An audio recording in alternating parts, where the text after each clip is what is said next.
Bom, bom dia a todos. Meu nome é Daniel, sou especialista da ANAC. Eu estou aqui para apresentar um estudo que a gente está fazendo lá internamente, que tem subsidiado as nossas decisões no âmbito da regulação de infraestrutura, que é uma análise de risco para flexibilizações de ações regulatórias. Que ações são essas? Fiscalização, regulamentação e certificação de aeroportos. Esse estudo está sendo feito por mim, pelo Marcos Paulo, que não pôde estar presente hoje. E eu vou começar passando um filme rápido de 1 minuto, só para a gente ter uma noção do quão deteriorada pode estar a infraestrutura e ainda ter uma operação regular, uma operação de transporte, num aeroporto. Pode passar.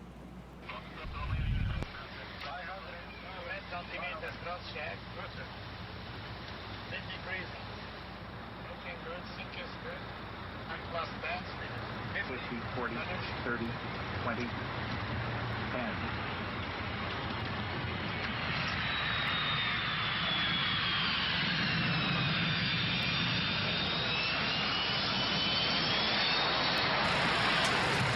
Takeoff on 26.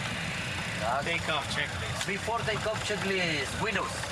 Check on the right. Ignition and Portanto, eu veio com essa gente, eu absorvi. J'ai beaucoup appris avec eux. Nous avons volé dans des conditions très difficiles. C'est donc toute ma formation. Être pilote chez Transafrique à cette époque, et dans ce pays surtout, c'était quelque chose de distinctif, quelque chose de presque mythique.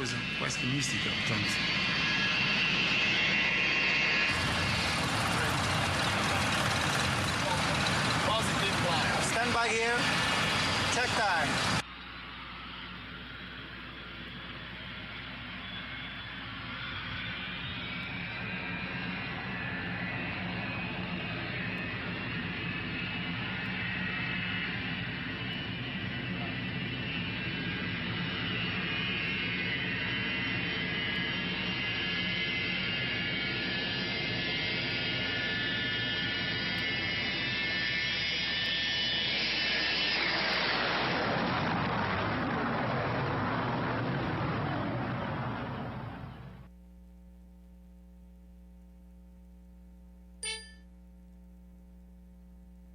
Pessoal, isso daí são operações de transporte na África. Obviamente, a nossa infraestrutura não chega nesse nível, nem a intenção que chegue nesse nível.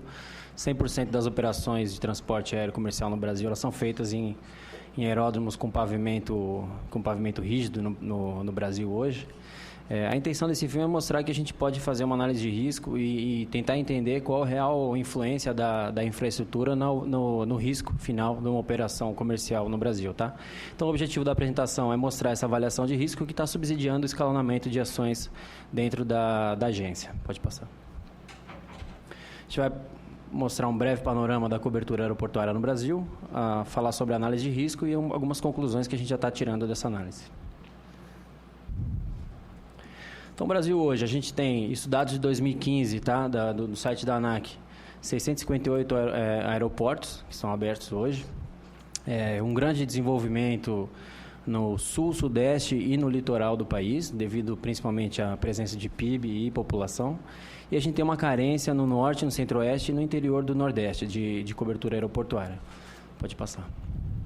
Essa carência, ela vai gerar... Pode passar. Ela vai gerar aí um alto nível de não conformidade com relação aos regulamentos e o resultado disso daí é restrição na malha aérea, tá? Então, por exemplo, a gente tem um aeroporto que não tem a capacidade mínima para você ter uma operação de uma aeronave mais pesada, ela no seu pavimento, você tem uma restrição de malha aérea. Isso daí muito em função da falta de investimento, tá? Então, o racional é esse.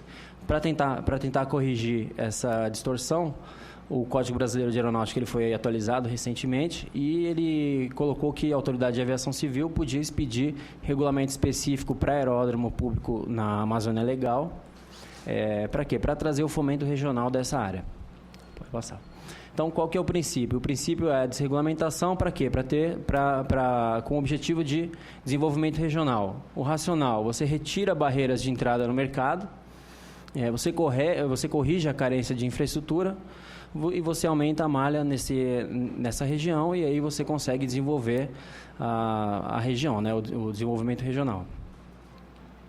Só que no âmbito da ANAC é um pouco mais complicado, a gente não consegue simplesmente publicar um regulamento sem ter uma base numa análise de risco, uma análise de impacto regulatório. Existem alguns princípios que dentro da agência a gente tem que considerar, que são previstos na Política Nacional de Aviação Civil, na Lei de Criação da ANAC, são sugestões também, são orientações da Organização de Aviação Civil, e a gente tem que seguir. Então, eficiência, desenvolvimento, regularidade são objetivos, só que a gente tem que levar em consideração também a questão da segurança. Tá? Então, quando a gente emite um regulamento, a gente tem que fazer uma análise de risco, e o Programa de Segurança Operacional da ANAC, ele coloca que a gente tem que ter, antes de tudo, capacidade de monitoramento do mercado, tá? Com indicadores, com metas de desempenho, e estabelecer níveis de desempenho de segurança operacional, para a gente poder, aí sim, conhecer o risco, e no processo de aceitação desse risco, pode passar? Aí a gente faz a avaliação do interesse e da necessidade da operação. Né? São dois interesses públicos aqui, né? Um é da segurança e o outro é o do desenvolvimento regional. A gente tem que balancear esses dois interesses. A gente tem que levar em consideração, fazer uma análise de impacto regulatório, levar em consideração também audiências públicas, e aí sim, pode passar, se possível, publicar um regulamento com flexibilização, tá? Pode passar. Então, eu trouxe aqui só um exemplo do que a gente tem feito na nossa gerência. Antes isso não tinha, a gente tem agora. Hoje a gente tem capacidade de compreender o desempenho que a gente está tendo com relação à conformidade dos regulamentos que estão publicados. Então, hoje a gente tem índices de desempenho lá na nossa gerência de resposta à emergência, e a gente consegue entender aonde que o mercado está sofrendo, e com base nisso, a gente consegue avaliar quais requisitos que eles não estão sendo atendidos e entender o porquê que eles não estão sendo atendidos. Né? E com base numa análise de risco, daí pode passar. Passa de novo. Aí a gente consegue fazer uma flexibilização. Esse é um exemplo da flexibilização da regulamentação, onde aeroportos de menor índice de risco têm obrigações menores, né? Tem que cumprir obrigações menores. Pode passar. E na parte da certificação, a gente tem também um escalonamento da parte da certificação. A gente compreende que 100% de atendimento do regulamento é muito complicado, então a gente escalona os requisitos em nível de criticidade.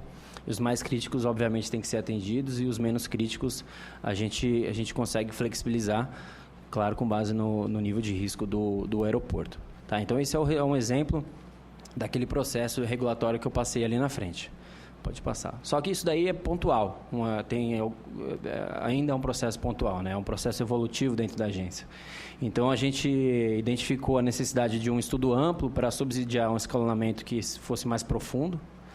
Tá? Para quê? Para racionalizar os recursos, para a gente não colocar recurso público onde não tem necessidade. O que seria a necessidade aqui? Onde não tem risco. Onde não há risco, não há necessidade da agência tá colocando custos regulatórios, né, para os operadores. E aí, a base desse estudo foi o gerenciamento de risco na metodologia proposta pela OASI. Pode passar. Então, essa daí é um print do estudo. É um estudo que está em andamento ainda, a gente já tem várias conclusões desse estudo, mas é um estudo que ele está evoluindo ainda. Pode passar. Então, só para a gente nivelar o risco aqui que a gente considera o risco, ele é função de duas variáveis. Uma variável é a probabilidade, que é a chance de ocorrência de um evento indesejado, e a outra é a severidade, que é se esse evento indesejado ocorrer, o impacto que ele vai causar na sociedade. Tá? Então, isso daí é jogado numa matriz que leva em consideração, aí, na vertical a gente tem a probabilidade, na horizontal tem a severidade. E aí, o risco é classificado dentro de uma matriz, isso daí é uma sugestão da Organização de Aviação Civil Internacional. E aí você tem o nível de tolerabilidade, que é chamado. Quanto que você tolera de risco. Então, os que estão em verde são os que são toleráveis, que são aceitáveis. Você pode fazer uma operação dentro desse nível verde aí sem nenhuma medida mitigadora. No nível amarelo, você já tem que colocar algumas medidas de controle. E no nível vermelho, se você classificou o risco como nível vermelho ali, você já tem que tomar outras medidas para reduzir o nível de risco para pelo menos o nível amarelo. Mais para frente eu vou dar um exemplo prático. Então, esse daí é o exemplo, é o exemplo do DOC 9859, que é o Manual de Gerenciamento e Segurança da Organização de Aviação Civil Internacional. Ele dá uma orientação genérica de como você classificar a probabilidade da ocorrência de um evento. E dentro do próprio manual existe a recomendação de você adaptar essa metodologia à realidade do Estado, que foi o que a gente fez. O que a gente foi atrás para fazer o estudo? Atrás de dados, parâmetros que fossem mensuráveis e que estivessem disponíveis para a gente fazer o estudo. Então, o que a gente utilizou? Índices de segurança e eventos passados referentes à segurança operacional, que nada mais é do que o risco resultante da operação ao longo do tempo. Pode passar. Então, por que a gente foi atrás de informações referentes aos índices de segurança que são do momento presente para o passado? Porque no momento da operação de uma aeronave, naquele exato momento ali, você tem vários fatores que estão influenciando aquela operação. Você tem aspectos médicos, psicológicos, operacionais, você tem meteorologia, tem tudo influenciando aí no momento. Alguns desses fatores, eles são ponderáveis. Outros fatores, eles são imponderáveis, são de difícil identificação. E eles influenciam diretamente no risco. Tá? Isso pode causar um acidente. E a gente não tem como... pode passar. A gente, enquanto autoridade de aviação civil, não tem como avaliar o risco de operação por operação para propor medidas regulatórias em cima de cada operação. Então, o que a gente faz? A gente faz essa análise do risco resultante, que são o quê? São os dados que são fornecidos pelo próprio CENIPA, para a gente poder fazer uma inferência com relação ao futuro. Não significa que vai acontecer isso no futuro, mas é uma inferência. Se mantiverem-se as variáveis, se as condições elas se mantiverem, a gente pode fazer uma inferência com base nos dados passados. Tá? Então, a gente olhou os índices de segurança dos últimos 11 anos e aí a gente consegue fazer essa inferência em segurança operacional de forma mais concreta, claro que mantendo-se as condições do estudo, né, que foram feitos o estudo. Pode passar. Pode passar. Então, aí, a gente utilizou 3 métricas para avaliar a probabilidade da ocorrência de um acidente. Primeiro, acidentes fatais por milhão de decolagem em aviação regular. Dá uma noção geral para a gente da segurança operacional no Brasil. Segunda, acidentes fatais por milhão de decolagem em aeroporto. Tá? A gente usou, esses são os dados, a gente usou os dados do CENIPA e da ANAC. E o terceiro é o tempo de recorrência de acidente em aeroporto, só que acidente influenciado por infraestrutura aeroportuária. A gente utilizou estatísticas do CENIPA de 2013, 2015 e de movimentação da ANAC, 2015. Pode passar. Então, a primeira, acidentes fatais por milhão de decolagem. Como que o Brasil está hoje em termos de acidentes fatais na aviação regular por milhão de decolagem geral? De 2004 a 2013, nós tivemos aí 0,84 acidente por milhão de decolagem. A gente ficou mais seguro do que países da África, do Oriente Médio, da América do Sul de forma geral, e tivemos aí mais ou menos no nível da Ásia, da Oceania. E aí os mais seguros do mundo nesse período foram a América do Norte e a ASA. Agora, o que a gente considerou aqui, no caso? A gente considerou foi a curva, porque uma coisa é a média dos 10 anos, outra coisa é a curva e o momento presente. No gráfico, no segundo gráfico ali, a gente tem a evolução, a linha vermelha é a evolução do índice de segurança do Brasil. Tá? Então, a gente vê que a gente não tem ainda o relatório de 2014, com o índice de 2014, por isso que a gente usou de 2013. Mas a gente está aí com 0,19 acidentes por milhão de decolagem hoje. Tá? É a média dos países mais seguros do mundo. Tá? Então, a gente considerou isso na nossa análise de risco. Por que é seguro desse jeito? A gente vai ver mais para frente que mais de 95% dos fatores que contribuem na ocorrência de um acidente, eles não são por conta da infraestrutura. São fatores que são influenciados principalmente pela parte regulatória preventiva. Então, você tem que ter manuais de procedimentos, tem que ter treinamentos, tem que ter manutenção. Toda a parte preventiva, ela protege a aviação. Tá? Então, a gente está hoje nesse nível e a gente tem um ambiente geral de segurança no Brasil de aviação regular favorável. Tá? Pode passar. Aí, passamos para avaliação em aeroportos. Foram avaliadas aí 8 milhões e 600 mil decolagens, e nessas 8,6 milhões de decolagens no Brasil, de 2003 a 2013, a gente teve aí um acidente fatal só em aeroporto, que é o que interessa para a gente quer avaliar a segurança em aeroporto. Tá? Então, teve um acidente só. Então, são 11 anos de operação, com quase 9 milhões de decolagens, com um acidente fatal somente. Então, deu para a gente uma noção de que a chance de ocorrência de um acidente em aeroporto ela é extremamente baixa. Ela dá uma noção do quão elevada é a segurança na operação aeroportuária. E você vê, do total foram avaliados 1.207 acidentes. Esse evento aí ele corresponde por menos de 0,1% de por cento do total de acidentes, tá? É um evento muito esporádico. Essa taxa que a gente achou, 0,11 por milhão de decolagem, ela dá para a gente uma noção de que a segurança ela é alta. Só que a gente não pode extrapolar isso daí para o todo, porque se tiver mais um acidente, a taxa vai dobrar. Tá? Então, a influência de cada acidente aí, ela é grande. O que serviu essa informação para a gente ver que em aeroportos a condição de segurança ela é boa. Pode passar. Aí a terceira foi a avaliação de eventos que são menos críticos, porque a quantidade de dado de acidente que a gente tinha para fazer o trabalho estatístico era muito pequena. Então, a gente não conseguia ter inferência estatística nenhuma em cima disso daí. Então, a gente avaliou o quê? A gente avaliou eventos que são menos críticos. Em vez de a gente pegar acidente em aeroporto com fatalidade, a gente pegou acidentes em aeroporto. Daí, a gente fez uma análise crítica da informação. Em cada acidente desse daí, a gente entrou no site do CENIPA, pegou o relatório do CENIPA, olhou se foi, de fato, realmente em aeroporto. E a gente utilizou, então, a classificação que foi colocada pelo CENIPA. E a gente encontrou aí 10 acidentes em 11 anos. Tá? Dentre eles, somente um fatal, a grande maioria, 9 deles, não fatais. Tá? O que a gente fez? A gente pegou essa informação, pode passar.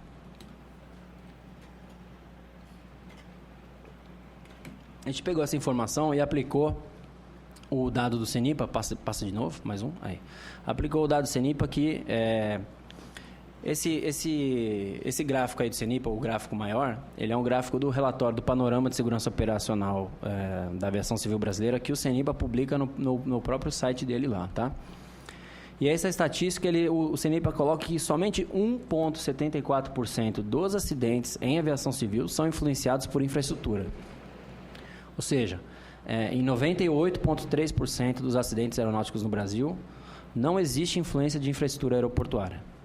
Tá? Então, o que a gente fez? A gente pegou aquela informação, pegou essa segunda informação do CENIPA e tentou calcular qual seria o tempo de recorrência de um acidente em aeroporto tendo influência de infraestrutura aeroportuária. Pode passar. Passa.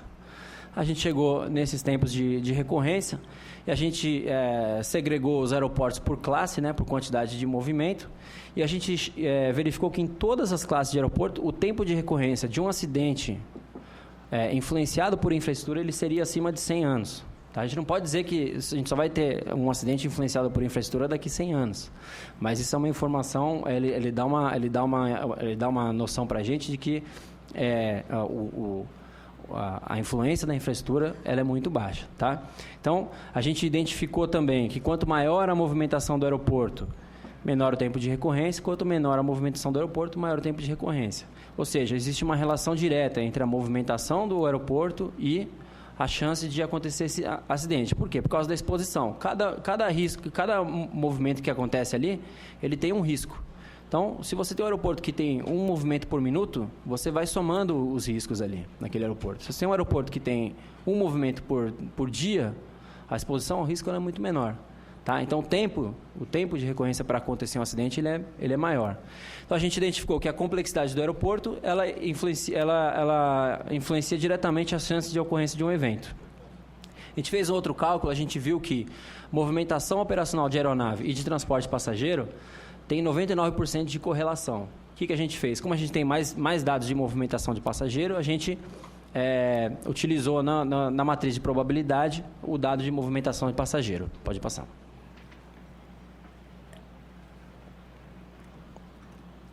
Aí a gente passou para a variável severidade. Para avaliar a severidade é um racional muito simples. Quanto maior o impacto causado na sociedade de um acidente aeronáutico, maior a severidade dele. Se a gente tem um acidente com uma aeronave de aviação geral, eu estou falando em sociedade, tá? Para a sociedade, aquele evento não tem muita importância. Agora, se você tem um acidente, com o que teve, por exemplo, o Gol, que morre aí mais de 100 pessoas, né? Você tem mais de 100 fatalidades, a comoção na sociedade é muito maior. Então, o critério que foi utilizado para a classificação de severidade foi esse daí. Quanto maior a comoção, maior o impacto, maior a severidade, tá? Nós identificamos essas 6 classes aí de severidade, começando com a menor severidade, aviação geral, tá? Aeronaves de aviação geral, com maior severidade, aeronaves com acima de 75 assentos. Pode passar. Passa de novo. Resultou nessa matriz aí de gerenciamento e tolerabilidade. Vocês podem ver que tem uma semelhança com a sugestão da OASI, mas com a adaptação necessária para o nosso gerenciamento de risco que a gente precisa fazer. Então, na vertical, tem ali a variável probabilidade de 1 a 5, certo? Onde a menor probabilidade são os aeródromos de menor movimentação de passageiro, de 0 a 100 mil passageiros, e maior probabilidade acima de 5 milhões de passageiros. Severidade, aí operação de aeronave, valor 1 lá, de aeronave de pequeno porte, com pouco passageiro, e maior severidade, aeronave de maior porte, com acima de 75 passageiros. Região que está em vermelho. Essa região que está em vermelho está sendo sugerida mais regulação, mais ação regulatória, mais fiscalização, mais aprimoramento normativo, mais controles.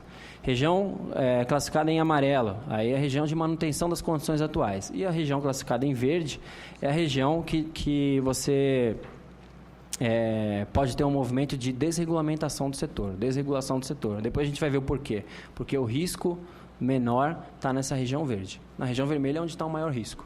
Tá? Pode passar. Então, só a título de exemplo, a gente pegou aquele artigo 36A do CBA e fez a classificação dentro da matriz. Então, aeródromos regionais da Amazônia Legal. Então, primeiro, severidade. Os 35 aeroportos. A aeronave mais frequente em 2013 para esses 35 aeroportos foi a aeronave que se classificava ali entre 46 e 75 assentos. Severidade 5. E aí a gente vem, movimentação de passageiro média, nesses aeroportos aí, 152 mil por aeroporto. Aí a probabilidade, 2. Multiplica 2 por 5, dá um nível 10, classificado ali no índice verde. Então, hoje, pelo racional construído, esses aeroportos que estão englobados aí na Amazônia Legal, eles poderiam tranquilamente ter um movimento de desregulação, tá? Isso daí não serve só pro caso da Amazônia Legal. A gente está fazendo, isso é transversal, tá? Para o mercado todo. Isso daí foi só um exemplo, pode passar. A gente tem o caso aqui, a gente está falando aqui de aeroporto que tem transporte aéreo regular. A gente tem o caso daqueles aeroportos que movimentam entre 100 mil e 1 milhão de passageiros com aviação regular, que são os casos do Campo de Marte, Carlos Prates, Bacaxeri, esses aeroportos pequenos que têm um movimento muito grande de aviação geral. Aí, eles são muito poucos, perto do todo. Então, esses daí, eles recebem um tratamento específico e um estudo específico para eles, tá? A gente está falando aqui do geral, a matriz ela é geral. Ok. Pode passar. A gente chegou nesse resultado aí, dentro daquela matriz, né, e dos índices de tolerabilidade, a gente identificou uma concentração muito grande do risco. Então, pode passar? Mais um. Então, a gente identificou que em 27% dos aeródromos com os aeroportos com voo regular, 93% do risco está ali. Tá? E 58% dos aeroportos com voo regular tem apenas 2% do risco. O que isso significa? Que a gente tem que focar esforços, faz uma curva ABC, a gente tem que focar esforços aonde? Nos aeroportos que têm maior índice de risco, tá? Pode passar. A gente foi fazer essa análise, e aí o que a gente está fazendo agora? A gente está completando essa análise ainda. O que a gente foi atrás? A gente foi atrás dos dados dos últimos 11 anos de vigilância continuada da agência. Então, de 2004 a 2014, isso na área de infraestrutura, tá? Um total aí de 1.005 inspeções aeroportuárias, né? Auditorias em aeroportos, com mais de 68 mil horas, homem-hora estimado. E a gente identificou que naquele grupo de 2% do risco, foi aplicado 47% da força de trabalho. tá? E 93% do risco com 39% da força de trabalho. Por que isso? Porque antes a gente não tinha identificado o risco ainda. Tá? Agora que existe a identificação do risco, a gente pode balancear esse gráfico aí. Tá? Então a gente consegue o quê? A gente consegue diminuir custos regulatórios, principalmente para esses aeroportos que são pequenos, que não têm capacidade de colocar dinheiro ali, não tem capacidade de investir. Uma auditoria em aeroporto hoje ela varia de R$2.000 a R$57.000. Tá? Então você tem um custo envolvido nisso daí. Você tem um custo para atender os regulamentos. Você tem um custo para capacitar os servidores ali, para fazer o aeroporto funcionar de acordo com aquele regulamento que às vezes ele não é adequado àquele nível de risco. Então a gente está fazendo isso daí, a gente está fazendo esse estudo para balancear todas as ações regulatórias. Uma delas é essa daí, é a vigilância. A outra é a certificação e a outra é